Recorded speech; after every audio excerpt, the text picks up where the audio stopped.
Bienvenue sur Tina Express, la chaîne où les voix du continent prennent vie à travers des récits vrais, parfois choquants, souvent oubliés, mais toujours profondément humains.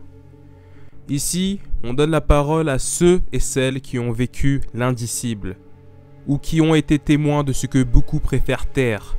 Chaque semaine, vous allez découvrir une histoire vraie, envoyée par un auditeur ou une auditrice. Derrière chaque message, il y a une voix. Derrière chaque voix, une vérité. Aujourd'hui, pour ce premier épisode, je vous invite à plonger avec moi dans une histoire venue tout droit du Congo.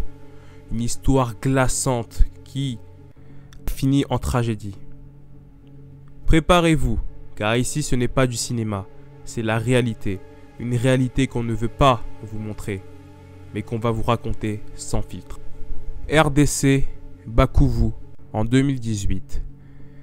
Dans un quartier modeste de Kadutu, une femme de ménage nommée Mado travaillait depuis 6 ans pour une riche famille congolaise, les Mokonzi. Discrète, efficace et toujours souriante, elle faisait tout pour rester à sa place. Les Mokonzi étaient respectés, papa Gilbert, un homme d'affaires influent dans le commerce de l'or, et maman Esther, une femme pieuse et active dans l'église. Ils avaient 3 enfants. Leur aîné, Junior, 22 ans, venait d'achever ses études en Belgique. Puis il y avait Rachel, 19 ans, une beauté convoitée dans tout le quartier. Et enfin, le petit Samuel, 10 ans, le chouchou de la famille. Mado, la servante, qui vivait seule avec sa fille de 6 ans, ne se plaignait jamais. Pourtant, derrière son silence, elle cachait un secret dévastateur.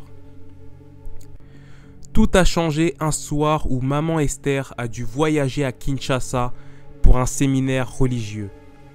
Elle laissait donc la maison entre les mains de son mari et de la servante. Papa Gilbert, habituellement distant, semblait cette fois plus détendu.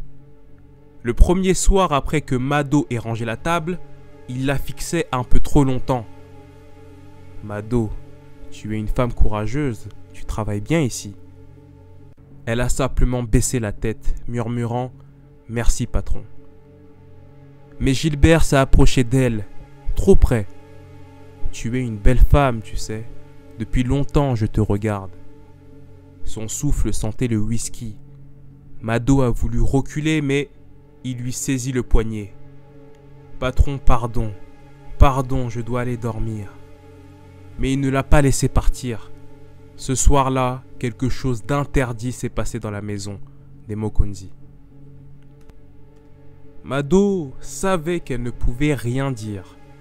Personne ne la croirait. Un simple accident, selon le papa Gilbert. Mais les semaines ont passé et son corps a commencé à changer. Un matin, alors qu'elle récurait la terrasse, elle a senti un vertige violent. Rachel, qui l'observait depuis la fenêtre, a souri d'un air moqueur. « Mado, tu es enceinte ?» Mado a sursauté. « Moi ? Non, c'est juste la fatigue. » Mais Rachel, la fille, était maligne, très maligne. Elle a observé Mado de plus près et elle a compris. La vérité éclate. Un soir, pendant le dîner, Rachel a lancé une bombe.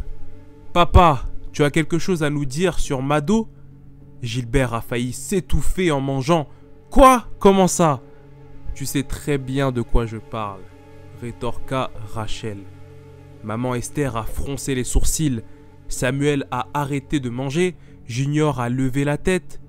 Rachel a souri froidement et a balancé. « Mado est enceinte et je suis sûr que l'enfant là n'est pas celui du Saint-Esprit. » Le silence a électrocuté la salle à manger.